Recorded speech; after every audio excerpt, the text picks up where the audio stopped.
Ողջույն սիրելիներ, բարի գալուստ իմ ալիք, եկեք միասին սրճենք ու ապա նայենք իմ պատվերը, բացենք, տեսնենք ինչ եմ պատվիրել ես, հիմա միասին կսրճենք, որից հետո կնայենք, ես պատրաստել եմ իմ սուրճի այս տարբերակը, ահա, մշկոնկույզի համով, շատ համեղ սուրճ է, չեք պատկերացնի ինչ արոմատ է հիմա սենյակում, դուք էլ պատրաստեք ձեզ սուրճի տեսակը ու միացեք ինձ։ Միասին տեսնելու գեղեցիկ հավես բաներ, ինչը կբարձրացնի նաև մեր տրամադրությունը եւ մի փոքր կծրվենք առօրյա հոգսերից։ Իսկ դուք պատրաստ եք, դե գնացինք։ Դե ինձ սիրելիներ, համեղ սուրճը վայելելուց հետո եկավ պահը այս փաթեթը բացելու։ Ես էլ անհամբերությամբ ձեր հետ միասին սպասում եմ այս պահին։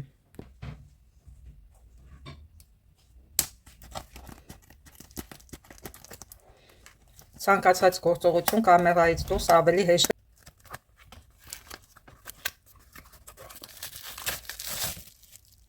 արդեն հետաքրքիր է։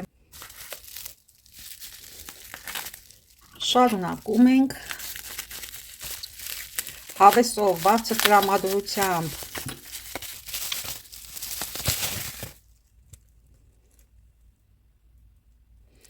խնամքով փաթեթավորել է։ Տեսնենք այստեղ էլ սկոչ կա։ Լավ է, որ լավ են փաթեթավորում։ Մարդիկ կոկիկ են, ուշադիր են։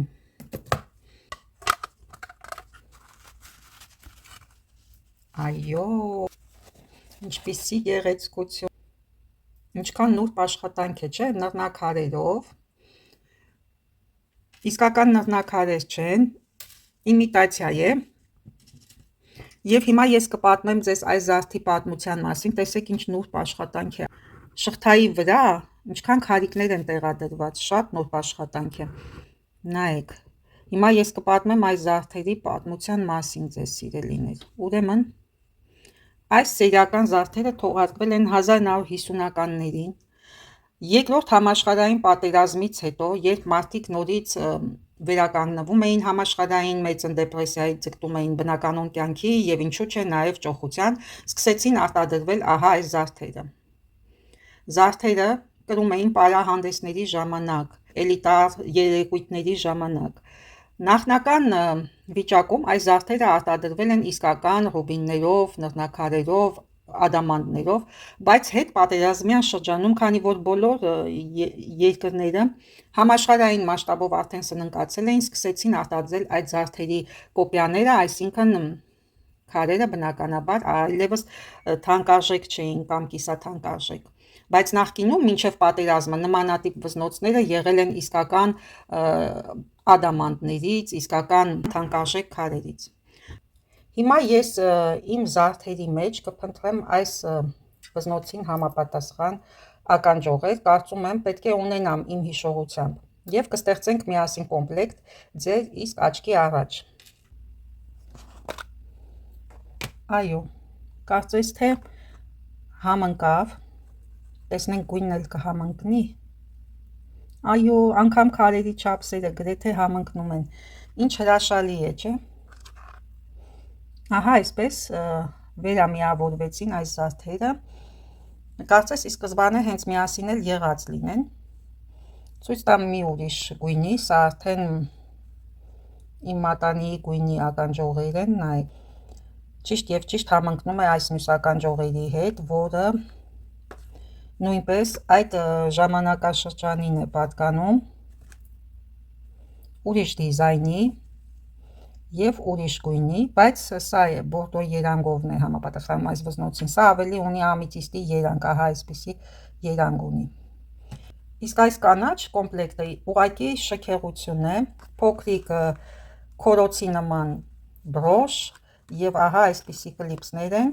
արծաթագույն եւ զմրուխտագույն քարերով։ Հիմա ես ձեզ ցույց կտամ մյուս իմ նմանատիպ զարդերը, որոնք պատկանում են այս կոլեկցիային։ Ահա եւս մեկ վզնոց։ Նախկինում մինչ համաշխարհային պատերազմը այս զարդերը պատրաստվել են ադամանդից։ Նայեք, հետևի մասում էլ քարիկ կա, դա խոսում է լավ ընկերության մասին։ Եվ այնուհանդերձ հետպատերազմյան շրջանում արդեն նմանատիպ պարահանդեսային զարդերը կարելի է ասել Ցարական զարդերը արդեն սովորական քարերով են պատրաստվել, ավելի ճիշտ ավստրիական։ Այս վզնոցի հետ այս ականջողերն են։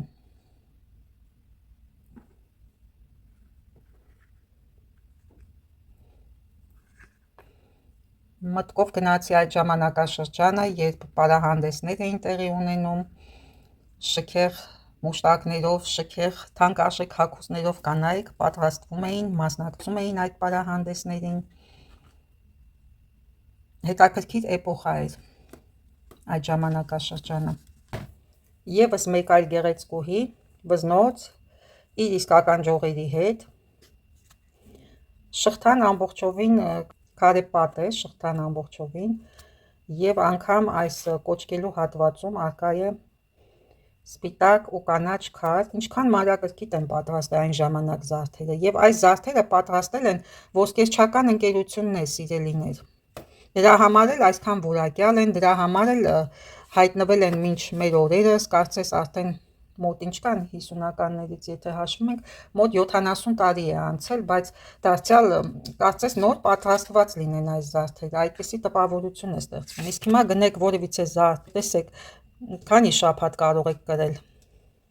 Անմիջապես գունազրկվում են, քարերը թափվում են, չունեն նման փայլ, որակ։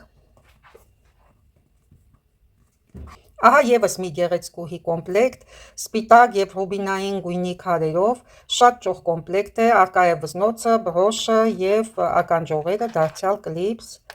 Այս բոլոր ականջողները կլիպսներ են, որտեղ մինչև 1950-ականները դակել են միայն ստրուկների ականջները։ Այսինքն էլիտան դակած ականջներ չի ունեցել։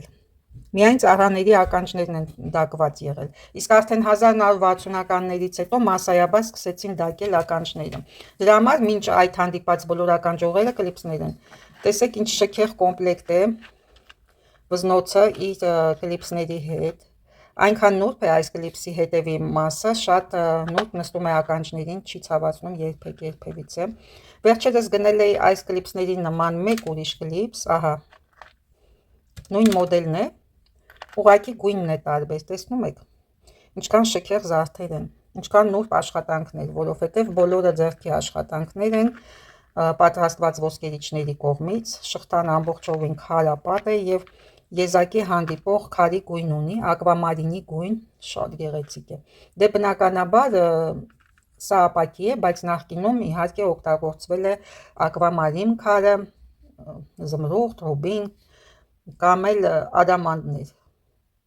Բայց այնուհանդերձ այս զարդերը չեն կորցնում իրենց շքեղությունը, չնայած օգտագործված չեն թանկարժեք քարեր, միևնույն է շատ շքեղ զարդեր են։ Կարծում եմ դուք էլ ինձ հետ կհամաձայնվեք։ Որքան շքեղություն, որքան նրբություն կա այս զարդերում։ Ես իսկապես այս զարդերը պահելու եմ իմ կոլեկցիայում, ես այս զարդերը չեմ կրելու, քանի որ առօրյա կյանքում եւ առհասարակ որևիցե առիթների դեպքում այս զարդերը այլևս արդիական չեն, բայց այս զարդերի մեջ կա պատմություն, արվեստ, մշակույթ, ինչքան նրբաճաշակություն կա այս զարդերի մեջ, բառերով ուղղակի անբացատրելի է, եւ սրանք որպես պատմության մի մասնիկ կմնան իմ կոլեկցիայում։ Դե ինչ սիրելիներ, առջևում սպասվում են դեռևս ավելի հետաքրքիր տեսանյութեր, մնացեք ինձ հետ, ցտեսություն, մինչ նոր հանդիպում։